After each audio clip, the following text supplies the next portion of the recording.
Well, you. Now sit with the rest of the family. A renegade, a rebel without a cause. Yeah, that's it.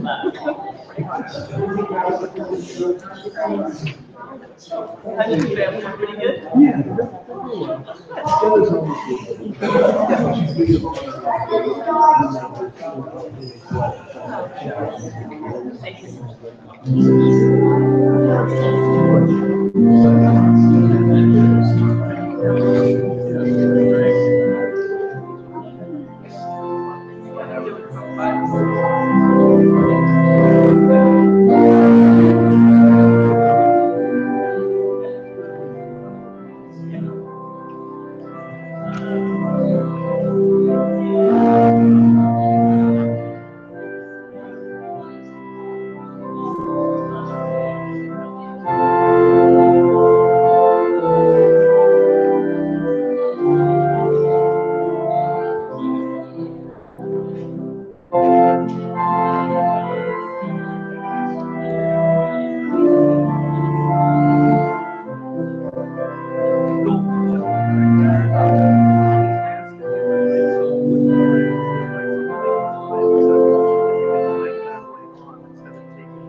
Good morning. Good morning. Welcome to worship. It's good to see you on this beautiful day. A little bit dreary outside, but it's warm and bright in here.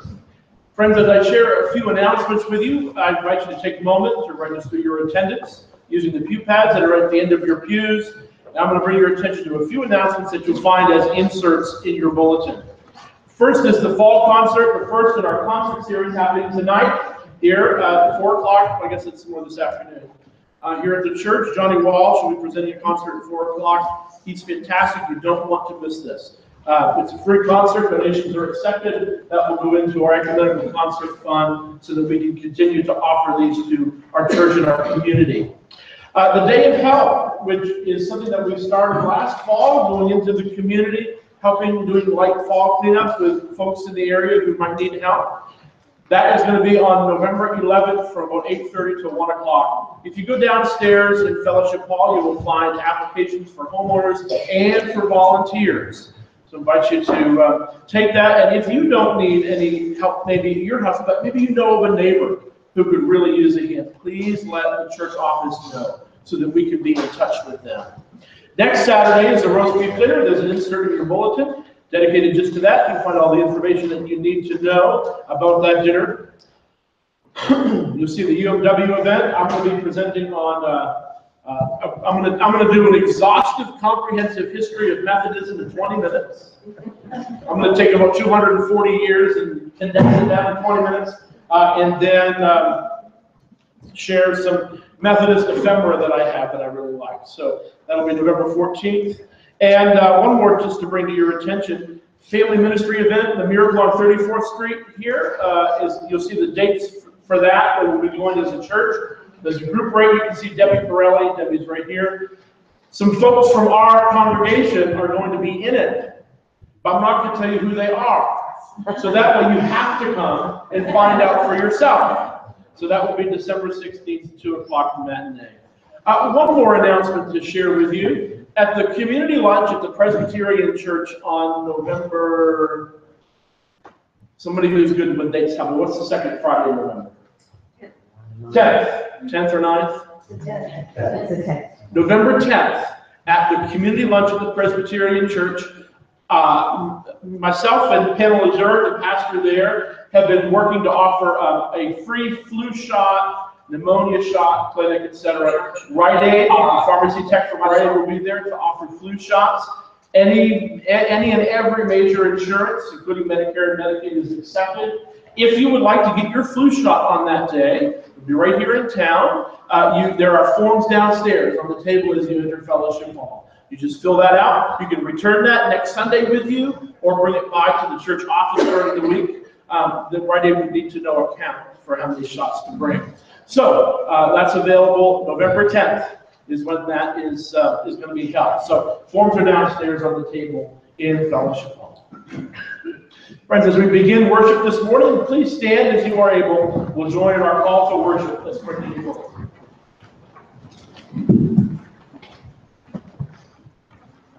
Let us start this service by reminding ourselves that it is not we who choose Christ, but Christ who chose us. That we are not here because of our goodness, but because of Christ's grace. That we are not here to enlighten ourselves, but to allow Christ to enlighten us. That we have not come to be entertained, but to worship God with heart, soul, mind, and strength. Our first hymn is page 154 in your hymnal.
Please join me in the opening prayer. Almighty God, in the name of Jesus, we thank you for teaching us that the greatest commandment is to love you and to love our neighbors as ourselves. Though we often fall short of this requirement, our confidence and trust is in Jesus Christ our Lord, who alone is able to form us to be what we ought to be. So help us, Lord, for the glory and honor of your name. Amen. Please be seated.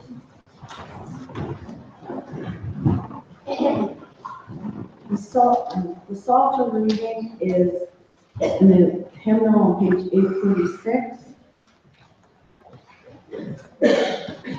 Psalm 124.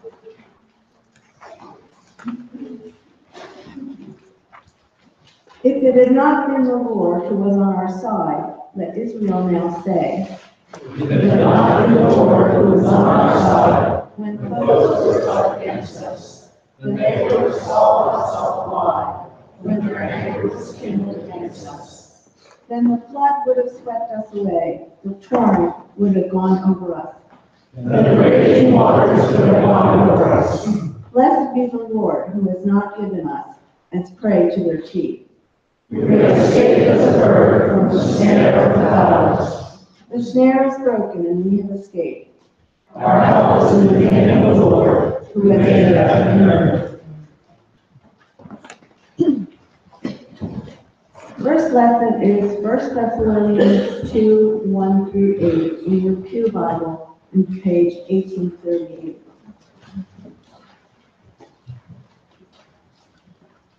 Our brothers, you yourselves know that our visit to you was not a failure.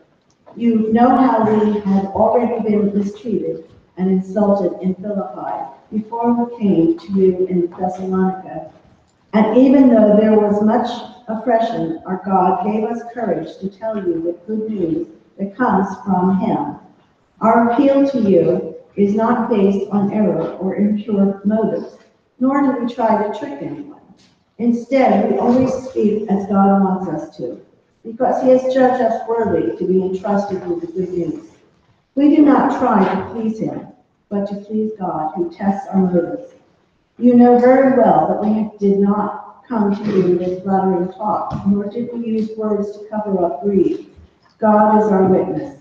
We did not try to praise from anyone, either from you or from others, even though as apostles, the Christ we could have made demands on you.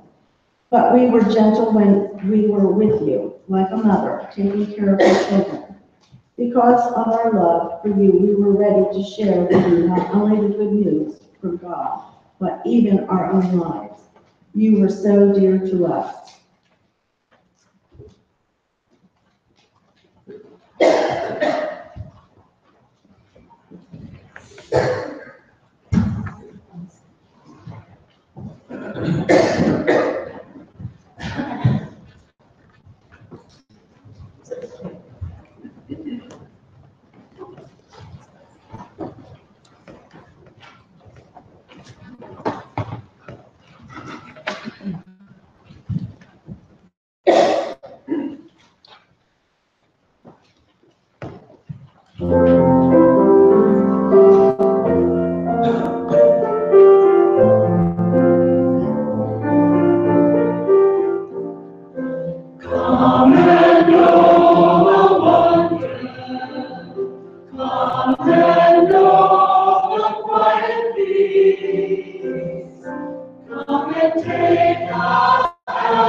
Come and find a place of refuge from loneliness and rest. Come when fears surround you and sorrows loom. Come and know the wonder of His throne. When in times of darkness and confusion, when grace and His strength and strength is strong, let your hearts on victim love be and lift you up. Come and know the wonder. Come and know the quiet peace. Come and know wonder offers you relief. Come when hearts are heavy. Come when years are strong. Come and know the wonder of His love.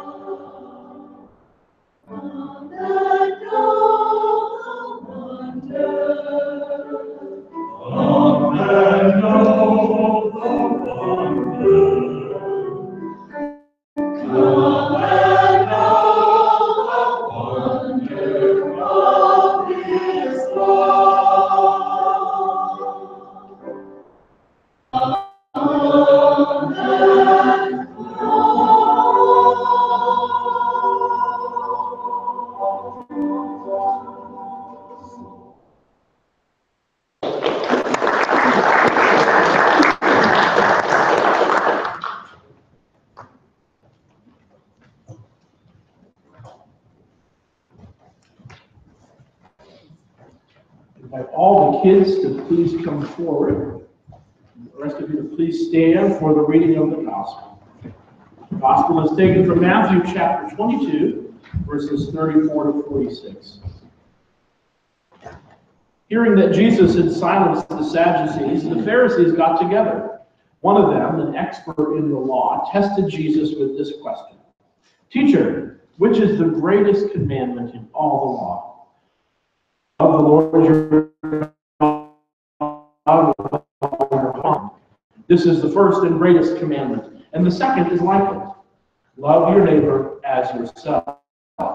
All the law and the prophets hang on these two commandments. While the Pharisees were gathered together, Jesus asked them, the Messiah, whose son is he? The son of David, they replied. He said to them, how is it then that David, speaking by the Spirit, calls him Lord? He said to my Lord, sit at my right hand until I put your enemies under your feet. If then David calls him Lord, how can he be his son? No one dared say a word in reply, and from that day, no one could ask any more questions. Love our Lord. Thank you. You may be seated, and BJ can come to share children's time.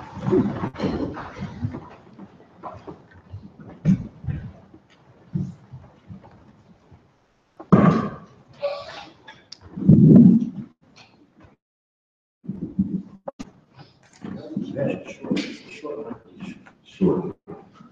Just like me. Come on closer. I didn't walk all the way up here. How do you way over there? Come on here. That's as close as I can do. Well, that works too. That works too. How's school? Good? Did you have any Halloween parties at school yet? Is it? Everybody have a costume picked out? What are you going to be? What are you going to be? Did you forget?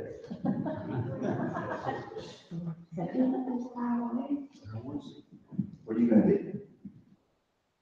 What are you thinking? How about you? Jason? Okay, good guy. Chewbacca? What is it? Ninja. Where's she going to be? Skeleton. All right. Princess Leia. Okay. All righty. So you're going to go out on Wednesday. It's going to rain, I think, today and tomorrow. I think Wednesday, how long is Tuesday? Oh. How about that? So they found their voices. So, do you have a pumpkin that you put them in? You have a pillowcase? Because I see people with pillowcases who get a lot of candy in pillowcases. You have a bag? A bucket? You ever see anybody with a wheelbarrow? When you bring all that candy home, are you going to share it with your mom and dad?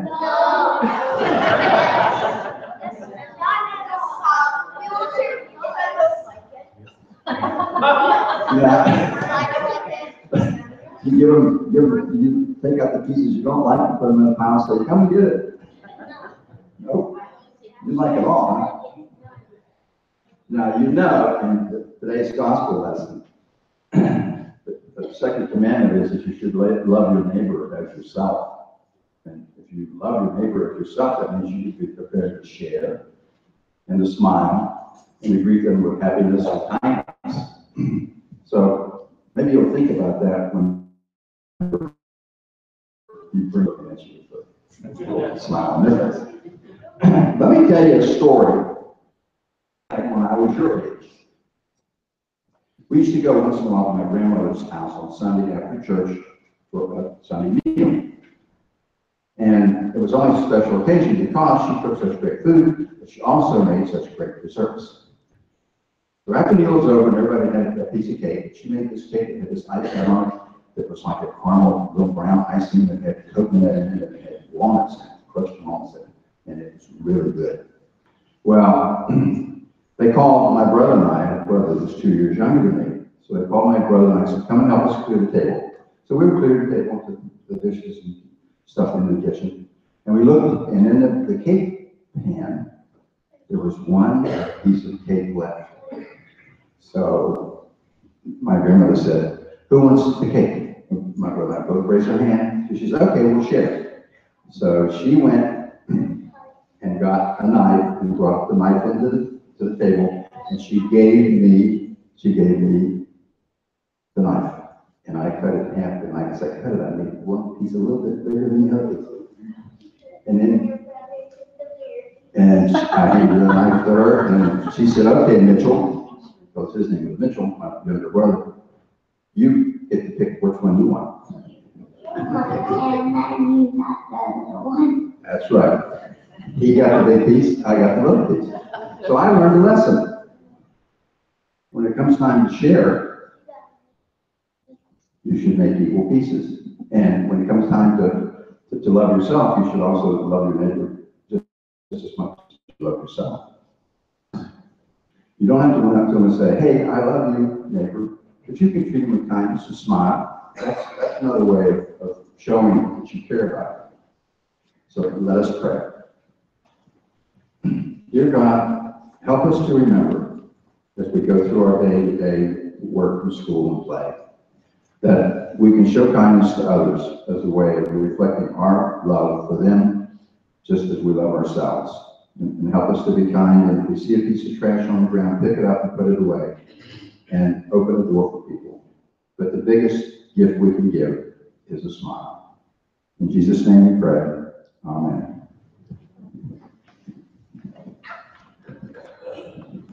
You got to stay here so you can sing.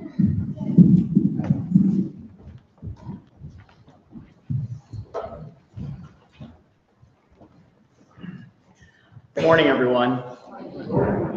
So as a part of a continuing series for the Sunday school, we decided to put a little performance on for All Saints Day, which will be this Wednesday, November 1st. So our first selection for today is going to be a favorite around church, Amazing Grace, but we're going to switch it up a little bit. Since All Saints Day is celebrated around the world, we decided to include a couple languages, different languages, into the mix. So we're going to be saying one verse in French, one in Spanish, one in Cherokee, and then we'll have our first and last verses in English. And then for our second selection, which I know the kids are very excited to do today, we're going to be doing Oh When the Saints. So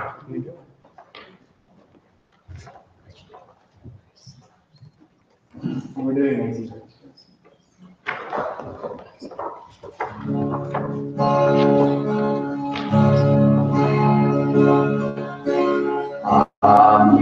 Amazing grace, how sweet the sound that saved a wretch like me. I once was lost, but now I'm found. Was blind, but now I see. The rocks he heavily takes on the soul and take away. That's it, that you just feel a good legend one day. He becomes our blessed Lord. Behind his knees and glory, his sacred heart behold. As he opened and I know you I will go pay, not more just love say, I will go leaving there 10,000 years, bright shining as the sun.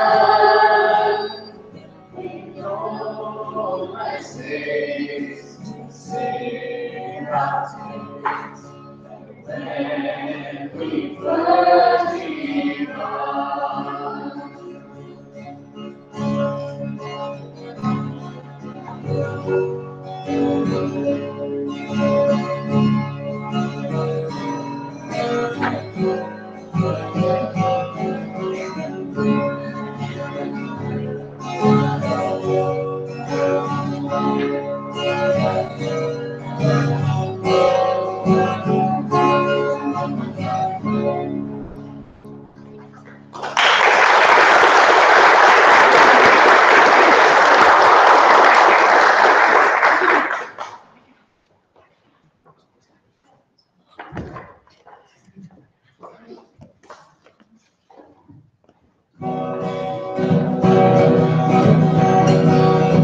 When the saints go marching in, oh, when the saints go marching in, oh, I want to be in that number. When the saints go marching in, when the band begins to play, when the band begins to play, all I want to be in that number. When the band begins to play, oh, when the choir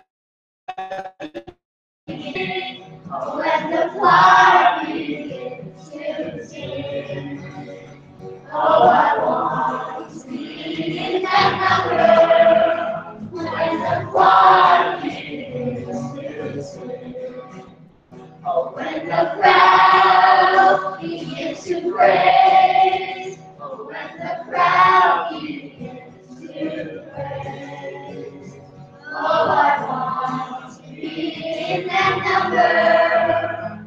When the crowd begins to praise, oh, when the kids begins to dance, oh, when the kids begins to dance, oh, I want to be in that number. When the kids begins to dance, oh, when the saints go marching in, oh, when the saints go marching in, oh, I want to be in that number. When the saints go marching in, oh, I want to be in that number. When the saints go marching in.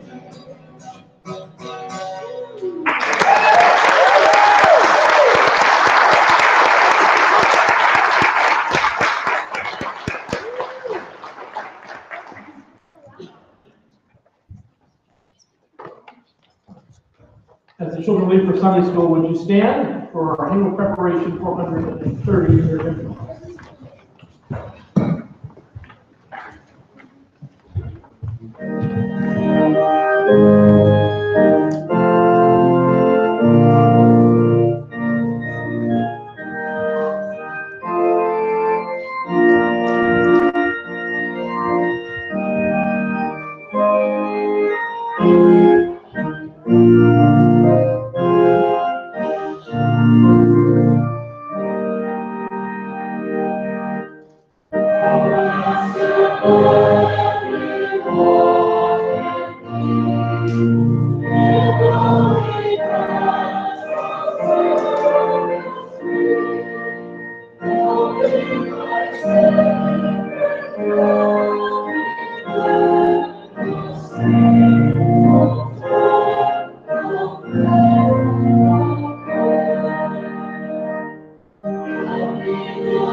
Just want to mention one thing to you this morning.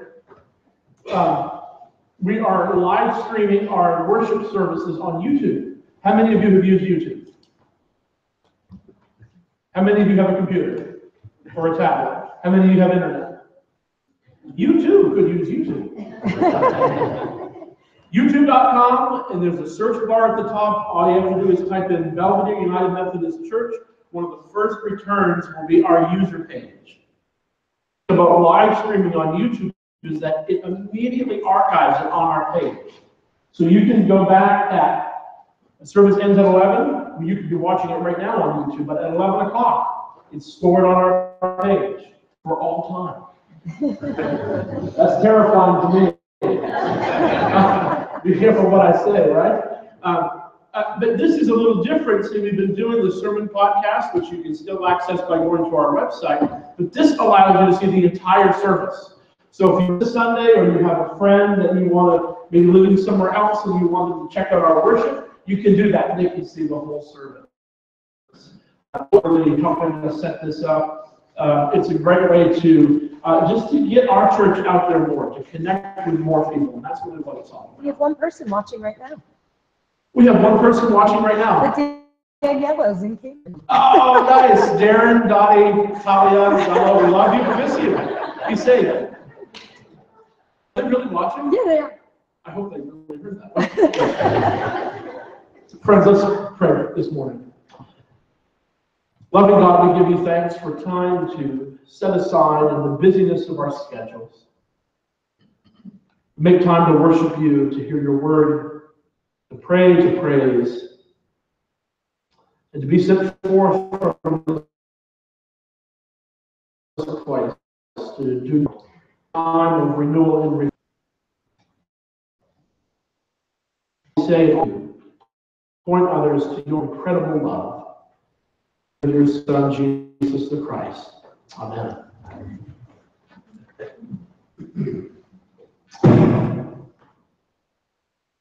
Decided to reform his life, so he attended a church on Sunday. It was his first time ever in a church, and he'd been drinking the night before. He didn't smell very good. He was in ripped jeans. He had tattoos up and down his arms. People in the church were careful to scoot away from him in their pews. They held their nose and waved handkerchiefs to clean the air. The biker sat through the whole service, though, including a sermon on loving your neighbor. That encouraged the biker a little bit. So on the way out, he was carefully dressed when he would come. The next week, the biker was back in the same pew, dressed, though he did at least smell a little better because he hadn't been drinking. Sermon once again, and all the way out, it seemed as though the preacher was looking for him. When he got to the door, the preacher pulled him aside, clearly irritated. I thought I told you to ask God how you should be dressed when you come here to this church. The biker protested. He said he didn't know because he's never. Woo!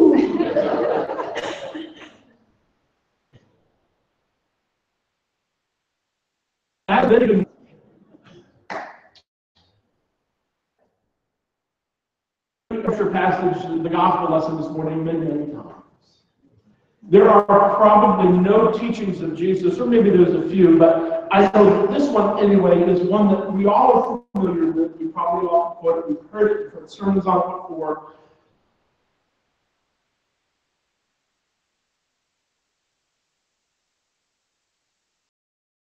It appear to be simple. Yet when you actually dive into them a little bit and think about how these things actually work out in action, you find they're really, really difficult.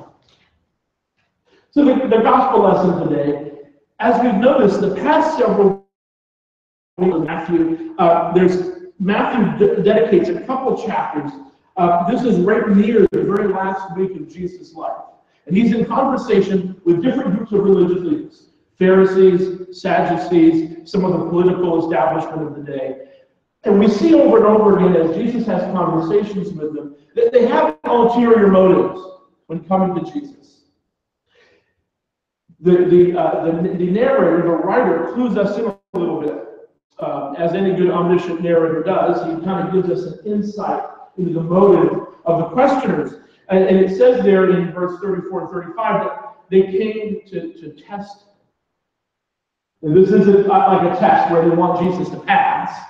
They're looking for a way to trip Jesus up, to trick him by a question, because the religious leaders want something to use against Jesus so that they can arrest him, they can prosecute him. They say, Jesus, what is the greatest commandment in all the scriptures? Now, Jesus is what? Okay, that's a lot of silence. Jesus is, what is Jesus' racial ethnic background?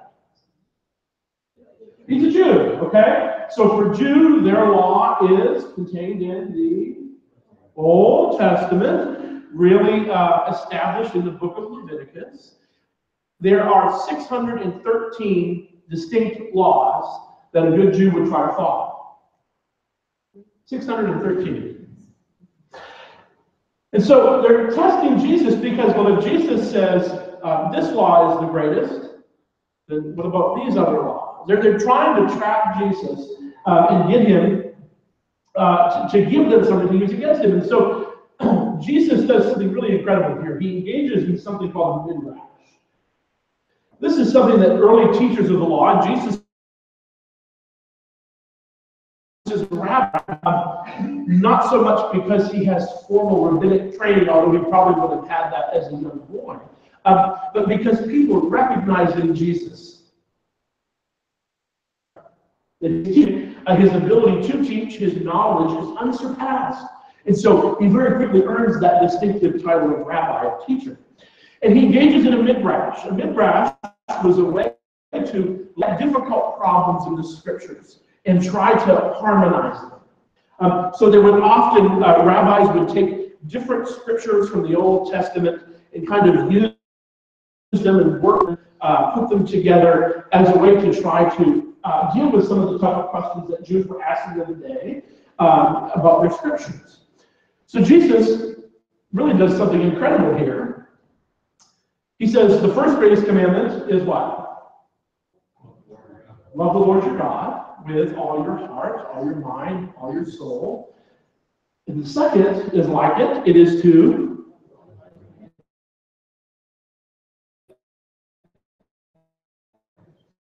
we'll get back to that. And then what Jesus does is he says everything, all 613 laws, all of the teachings of the prophets, everything contained in their scripture commands. So in effect, Jesus says it's all important, but it all needs to flow from this one orientation, this one guiding, this guiding set of values of love. Love for God, love for your neighbor, and love for yourself. Now we can talk about loving God, and we can talk about loving our neighbor.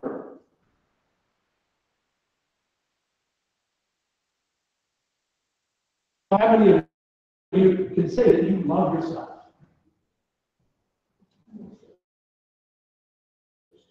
Let's talk about love for a minute. There are 4 types of love mentioned in the New Testament. Erotic love, physical, sexual love. The second is storge is the Greek word, and that is between family members, between siblings. Then there's another kind of love, philios love, which is really goodwill, good cheer toward people. But then there's agape love, that Jesus is talking about in this teaching in Matthew. And agape love is the sort of love that the recipient of that love has done nothing to deserve it. They can do nothing to earn it. They can also do nothing to just dispel it, to not receive it. It's the kind of love that's really a conscious choice. You make a conscious choice to love that person, to work for their betterment, to seek their good above your own. It's a choice. It's agape love. That's the sort of love, I think, that keeps couples together. After lots of years, sometimes after the feelings of newness, the butterflies in the stomach have gone. It's a love that's a choice. It's a choice that says, I'm making a dedication to you. I'm going to love you. I'm going to be with you. That's agape love. And that is the kind of love that Jesus talks about in this teaching. It's the kind of love that loves our neighbors even when our neighbors are unlovable. Do any of you have unlovable neighbors? I don't mean people just living right next to you. Because Jesus is not talking about the people living right next to you. Jesus is talking about everybody everywhere. That's your neighbor.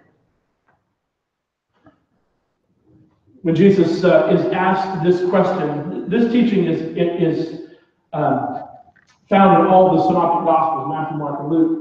And in the Gospel of Luke, Jesus does the same teaching. Somebody comes to him and asks him the greatest commandment.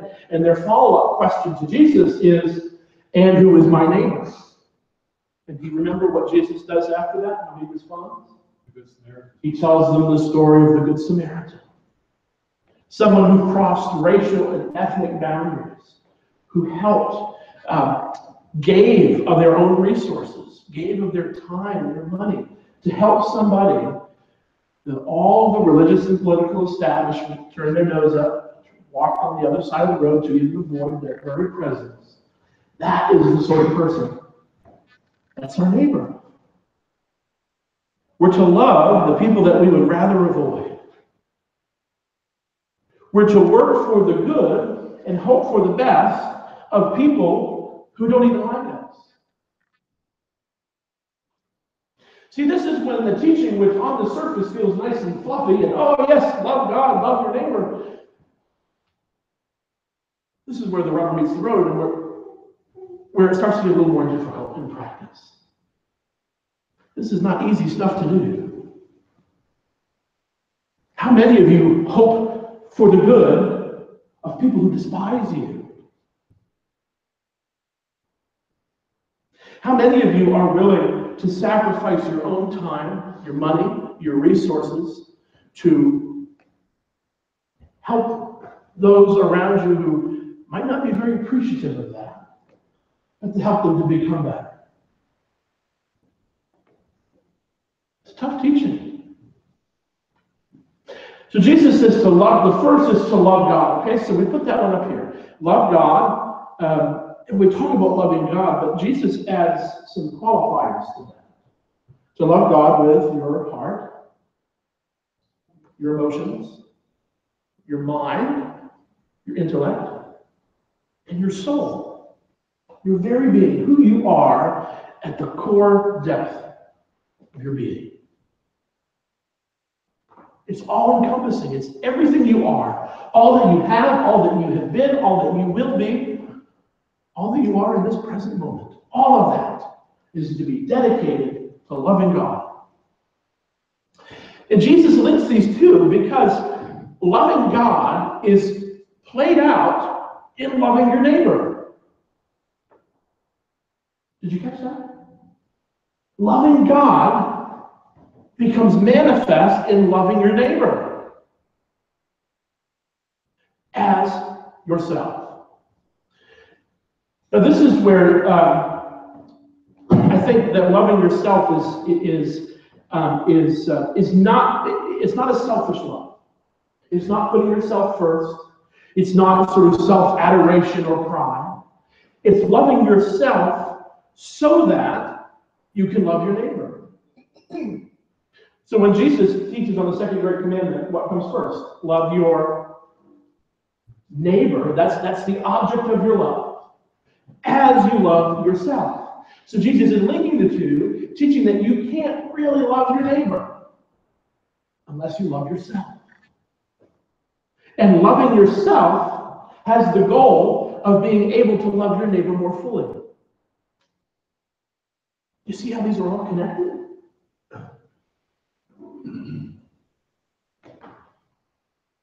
Loving your neighbor as you love yourself. So then Jesus has another set of teachings in the gospel lesson that we heard today. When the Pharisees come to Jesus and they're trying to ask him another question to trip him up after this one, and Jesus kind of catches them. And Jesus says, "Who do you say the Messiah is? Whose son is he?" Now, if you go to the Old Testament, you look at the different prophetic scriptures about Messiah, there are all sorts of names and titles given to the Messiah. And one is the son of David, in that the Messiah would be linked to David's lineage and come out of David's rule. And so there's a scripture where, in the Psalms, where David refers to the Messiah as Lord. And so Jesus is saying, if the Messiah is David's son, how can he call him Lord? It would make sense, because the Lord is someone greater than you. So really what Jesus is teaching is, yes, he's David's son, but he's also Lord. Jesus is both, not one or the other. This trips the teachers up and they don't know how to respond. I think that links to the first teaching that we looked at about loving God and loving your neighbor as yourself in this way. Our understanding and ability to love our neighbor as we love ourselves depends on Jesus. Because Jesus said, if you love God, you love me. Because if you've seen the Father, if you've seen me, you've seen the Father. So how we love and how we relate to Jesus is how we love and relate to God. And how we embrace Jesus and how we embrace his teachings and how we love him and how we seek to do his will in the world has a direct effect on how we love our neighbors. It's all tied together. It's all tied together. And the teachings of Jesus, I think, are the best way that I've found to truly love our neighbor, to truly will their good above our own, is when we put into practice the teachings of Jesus. Good heavens, if we really loved our neighbor as we loved ourselves, imagine what that would do to our politics.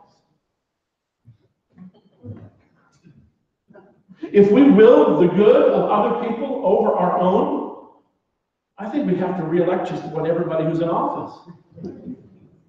If that were our criteria, if that was the thing that we looked for,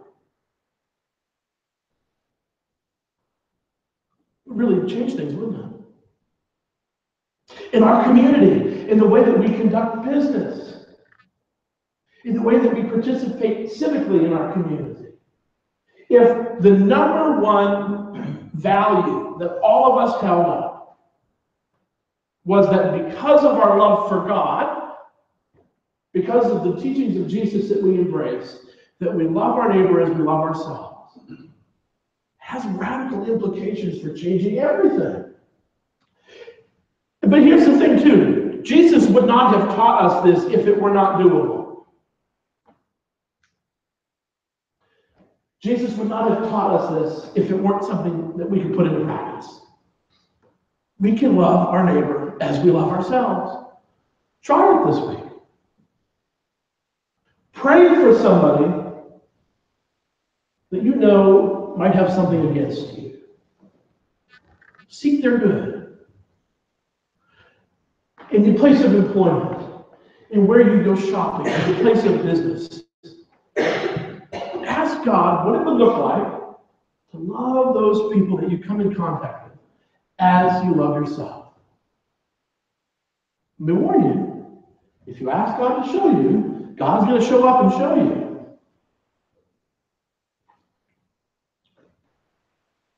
Love your neighbor as yourself.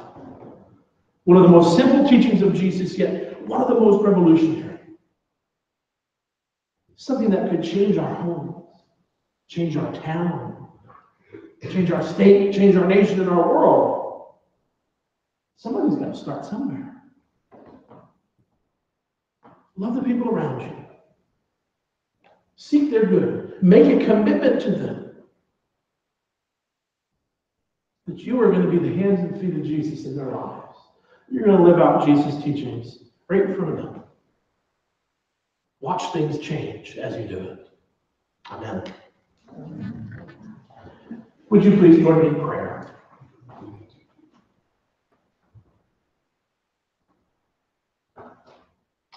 Holy and gracious God, we give you thanks.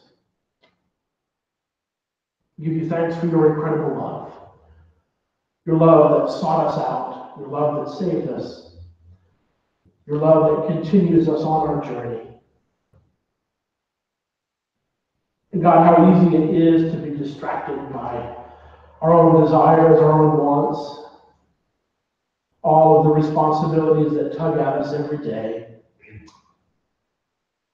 In the midst of the busyness, God, help us to love you, to make a commitment to the goodwill of our neighbor.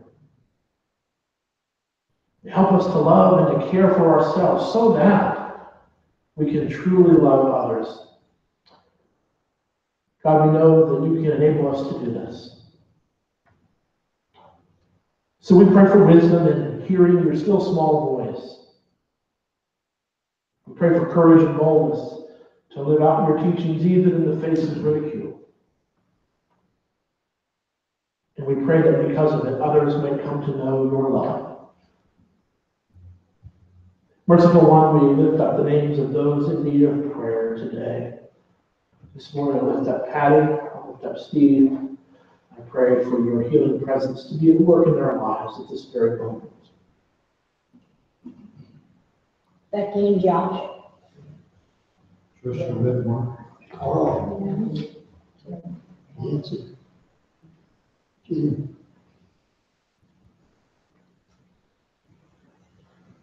Steve.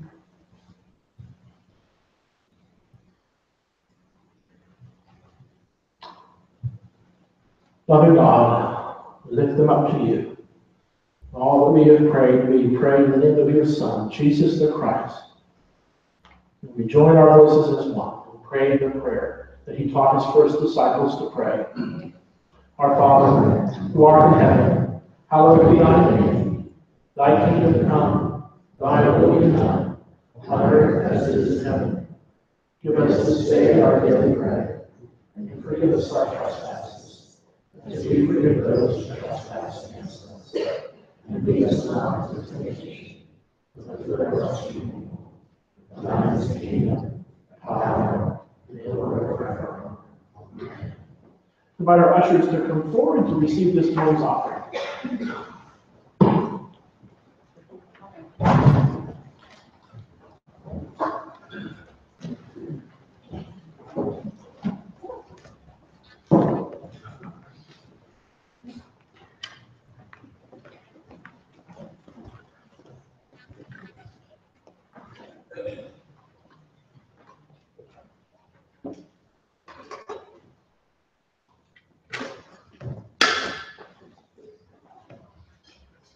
Our energies and our resources are claimed by whatever is truly most important to us.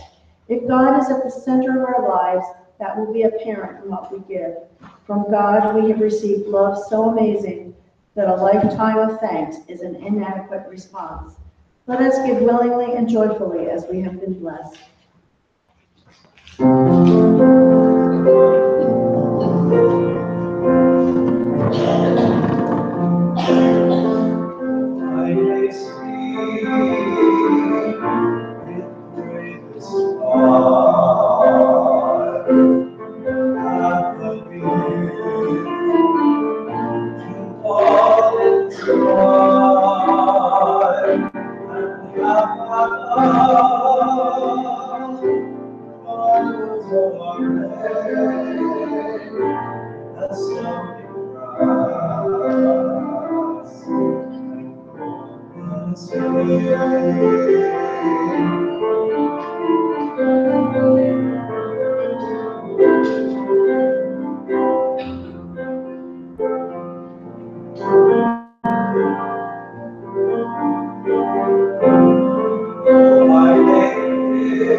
Spirit, come, our hearts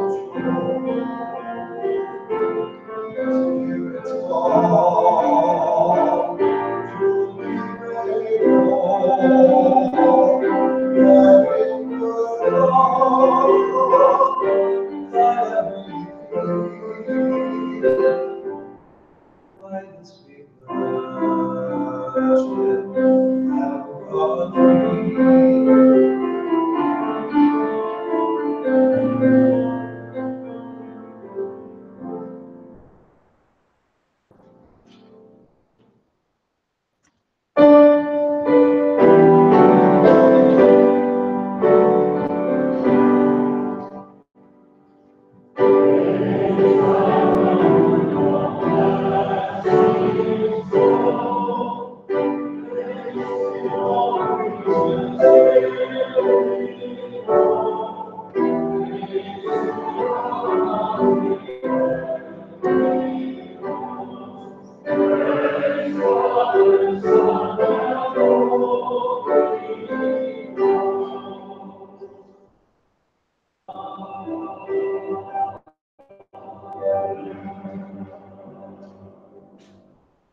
Generous God, all the gifts that you have given to us come from your abundant love. The gifts that have been given today reflect your love to the world around us. Through the name of your Son, Jesus Christ. Amen.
Sisters and brothers, go forth from this place to pass on the love of God to everyone you meet.